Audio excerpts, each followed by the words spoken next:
Good day, ladies and gentlemen. I just read the Talon of Horus by ADB and it's fucking amazing. So imagine the following. During the Legion Wars in the Eye of Terror, the Sons of Horus have almost been driven to extinction, and Abaddon has gone into exile together with the Vengeful Spirit.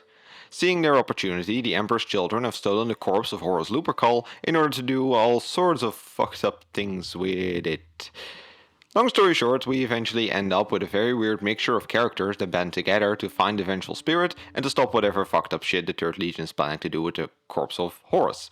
This warband features everything from a Thousand Sons legionnaire that has watched way too much Yu-Gi-Oh! To a pervert with a thing for machine booty, and from a demonic ghost wolf to Gotrek in space. All in all, a crazy warband for a crazy adventure. The best thing about this novel is the creativeness, which greatly contributes to the chaosy feeling of this book. We spend a lot of time in the Eye, where the environment never really makes sense and where all things are possible. So ADB goes to great length to create a lot of very weird and interesting environments for our characters to go through. And rather than following a band of strict Imperial forces, we are constantly looking at heretics, traitors and demons who have long forsaken unity and conformity. So again, ADB goes to great length to create some of the most unique characters of the 40k universe. I mean seriously, there's a 4-armed Mechanicus lady who has replaced her lower body with that of a spider that creates webs of metal wiring. Again, not to mention that the main character is a wizard that can turn demons into magical cards and vice versa. If you're looking for some inspiration for a Chaos Warband or a setting, then this is an excellent place to start. But there's also a somewhat more serious theme in the book regarding the search for unity and brotherhood amongst the traitor legions. You gotta understand that since the Siege of Terra, most warbands have spent all their time in pointless battles against each other. Brother didn't just turn against brother between the traitors and the loyalists, but also between the different traitors and even within the traitor legions.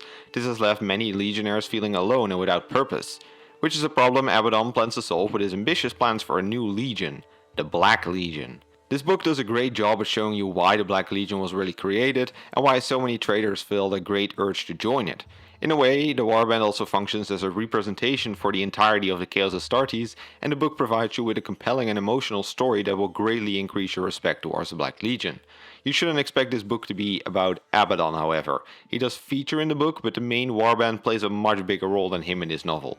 Furthermore, this is a novel by Dembski-Bowden, so it goes without saying that there's also a proper dose of dry humor and sad-ass badassery. I mean, how could it be otherwise when you have a sentimental Thousand Sons, dork, working together with a member of the World Eaters who believes every problem can be solved by hitting it with a chainsword, or chain axe rather.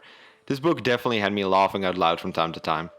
Then there's one thing I'd like to mention, and I'm not sure how else to say this, but the book is oddly sexual at times. There's a lot of stroking and intimate touching between some of the characters, which supposedly is just to show their brotherly bonds. But I can definitely see where the memes got their inspiration from. Not sure what I'm supposed to do with this, but I thought I'd just point it out in advance. Finally, I'd like to say that this is probably my favorite book if you're looking for a transition from Heresy-era Chaos stories to the more modern-day stories.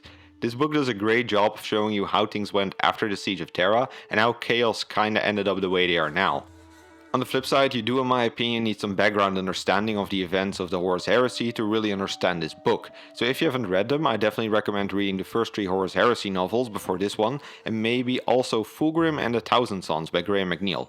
Of course, many of you will already know of the events that happened, in which case you can just delve into this one right away. All in all, this book gets a solid 5 out of 5 Twinkie Space Wizards. It's a very creative and compelling adventure that goes a long way of explaining the philosophy of the Black Legion. It's definitely a must-read for any Chaos fan, and if you like the Night Lord trilogy, I can guarantee you that you'll love this one as well. Anyway, that's all I got for you today. If you liked this video, please consider subscribing and click ringing the bell to appease the Great Horned Rat. For more lore content, please check my main channel and leave any book recommendations in the comments down below. I gotta get back to reading the next book.